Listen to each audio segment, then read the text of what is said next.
It's worth spending a moment to understand how Excel's IRR and NPV functions work. The IRR function gives you the rate of return for a series of cash flows.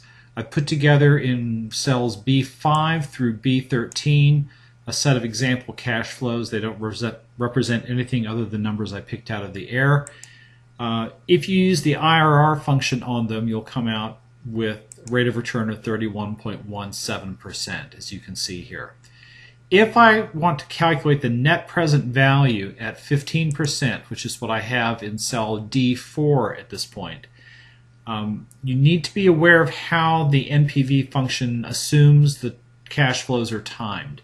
NPV assumes that each cash flow occurs at the end of the period, starting with the end of period 1, which means if we actually, as for example in our cases, we have a cash flow that occurs at the end of year 0 or the beginning of year 1, we're offset by one period.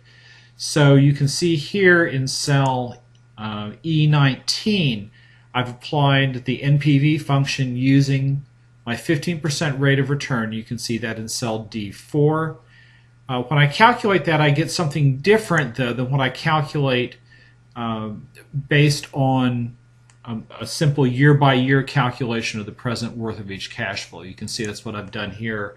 Cell D5 I've discounted to year 0, cell D6 discounted to year 0, D7, D8, and so on.